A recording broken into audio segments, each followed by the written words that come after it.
All right, algebra students, so we have come to our last type of factoring today. And so today's lesson will be on factoring difference of squares. Now, this is a particular type of pattern that happens, a particular type of factoring. If you'll think about where we've been so far, we have now factored out greatest common factors, which we can do with any type of polynomial, whether it's a binomial or trinomial, as long as they have things in common. We've also factored trinomials in the form where there is no leading coefficient, and where there is a leading coefficient, that was using the add and multiply method, and also then the box method respectively. And so the last thing we did was factoring by grouping, which we know we use on 4-term polynomials. So the only thing that we really haven't looked at is the special pattern that happens when you're factoring a difference of squares. So this is a type of factoring, I'll just say a way of factoring a binomial. Remember, binomial just means there's 2 terms. So way of factoring binomials when, and this is going to be important, when both terms are perfect squares. When both terms are perfect squares. So this is a pattern that's going to happen, but again, it's factoring a difference of squares. It's going to be a binomial, so this is the first time other than greatest common factor that we've dealt with binomials, but we're also talking about they have to be perfect squares. And I'm going to change ink pens. I can already tell that this one is going to run out of ink. I have to change colors and make it a little colorful today. Okay, so the first thing I want us to do is just very briefly, now we're not going to split this down the middle, we're going to split it a little more like, I don't know, 1/4 of the way over or something, to just make a little tiny list here. Also, sorry about the fact that you can see the previous page's notes like indented on this page. I should have probably skipped a page. I don't know. I guess I bared down on my pen really hard. The first thing I want to do is just make a list of what we know to be perfect squares. So you learned these, you memorized most of these in like 7th grade. 1 squared is 1, 2 squared is 2, 3 squared is 9, 4 squared is 16, 5 squared is 25. We just want these numbers kind of at our disposal, so we're just going to list them. 6 squared is 36, 7 squared is 49, 8 squared is 64, 9 squared is 81, 10 squared is 100, 11 squared is 121, 12 squared, 144. You probably have all those memorized, and then maybe these are the ones you've forgotten because these are the ones we probably had to memorize. 169, 14 squared is 196, 15 squared is 225, 16 squared is 256, 17 squared is 289, 18 squared is 324, 324. Zoom in a little bit on that. 19 squared is 361, and 20 squared is 400. All right.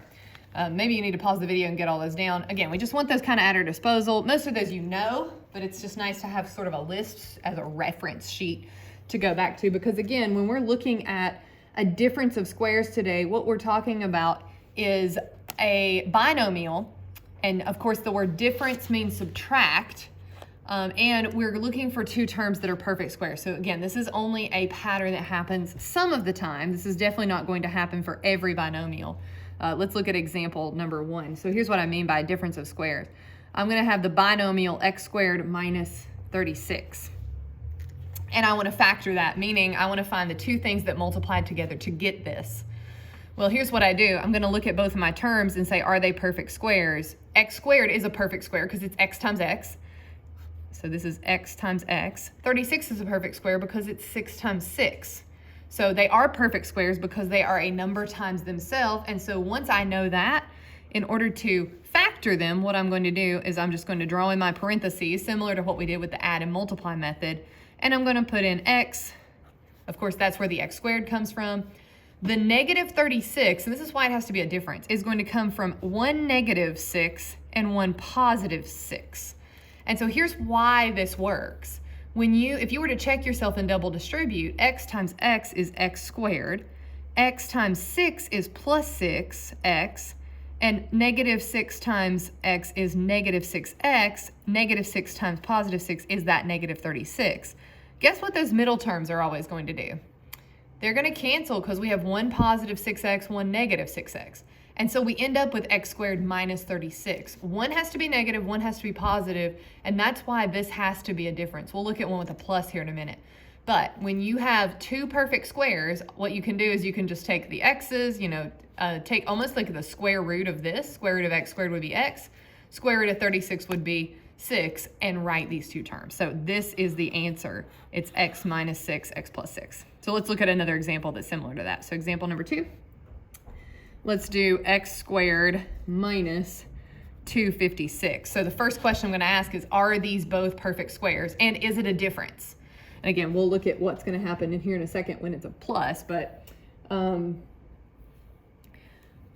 is x squared a perfect square? Well, sure, it's x times x. Is 256 a perfect square? Well, yeah, 256 is 16 squared. And so the square root of 256 is 16 times 16. All right, so when I write my factors, again, I'm just going to put two sets of parentheses. We've got x, and I'm going to put one a minus and one a plus. So minus, and it doesn't matter, you could put plus first, plus 16, x minus 16. Because again, if I double distribute this, there's my x squared. We've got a minus 16x plus 16x, which are going to cancel, and then 16 times negative 16 gives me that negative 256. So your final answer is, again, it's basically just the square roots of each of your terms. All right, now, if we have a plus, so let's see if something like this were to show up. So x squared plus 121.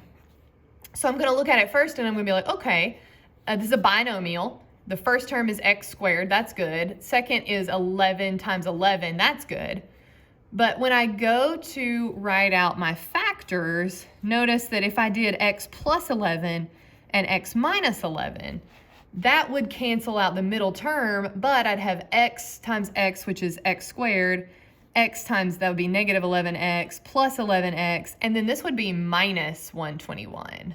So those would cancel, but I need a plus 21. Well, if I were to change this to a plus in order to make this 121 a plus, that's also going to change this 11 to a plus, which no longer cancels out. This would be 22x. So it still doesn't work.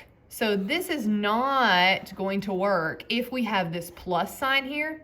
If you see that plus sign, the answer, get rid of all this, bad, bad, bad. The answer here is prime. If you see a plus sign, it has to be prime. There's no way of breaking this down into two different factors because we either can't get the last term to be positive or we end up with, and if we do try to do that, then we end up with this middle term. So if you see a plus sign, it's prime. This has to be against, hence, difference of squares. We have to have a subtraction problem in the middle. All right, let's look at another one then. Example number 4. What if we have something that looks like this? 49x squared minus 64. Okay, so again, I look, first good sign is that there's a negative. That's awesome. We want a difference. All right, I'm going to look at my first term. Now, I've got a number out in front here, but again, we just want everything to be perfect squares. So 49 is 7 times 7. That's good. X squared is x times x. That's good. Those are both perfect squares. 64 is 8 times 8. That's good. And so now when I go to write my factors, everything's in line. Everything's a perfect square, and it's a minus.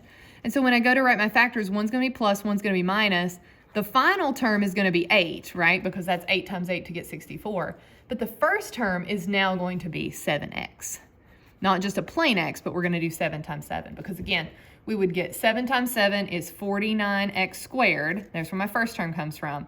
And then this middle stuff is always going to cancel out. 7x times negative 8 would be negative 56x. But then notice we also get this plus 56x, which comes from the positive here. And then minus 64. When I double distribute, middle stuff cancels out, and so I get my difference of squares. So if you have a coefficient in front, we want to make sure we take care of that here. All right, let's look at another example. Example number 5. So what if we had 169x squared minus 400? All right, so take a second, think about that. Check, maybe pause the video, check and see if these are perfect squares, and then what would your factors be? All right, I hope you took a second and paused the video. 169 for my list over here is 13 times 13. X squared is x times x. 400 is 20 times 20. Oops, 20 times 20. And so my factors are now going to be 13x plus 20 or minus 20. 13x minus 20. Again, it doesn't matter where you put the negative, but again, you're just basically taking the square roots over here. That middle term is going to cancel. Okay, now what happens if they're not perfect squares? So let's look at example 6, and let's say, what if we looked at something that looked like this? What if we had 3x squared minus 75? So again, I see a minus. If it was a plus, it would just automatically be prime. So I see this minus and I think, okay, well, I'm going to check. Well, 3 is not a perfect square. There's no number times itself that'll give me 3. X is a perfect square. 75, also not a perfect square, right? There's no 75 in my list of perfect square numbers. And so the next thing I'm going to look for, if they're not already perfect squares, I'm going to look and just make sure that there's no greatest common factor that I can take out. So check for the perfect squares first, because what we don't want to do is take out a greatest common factor of these. They were already perfect squares.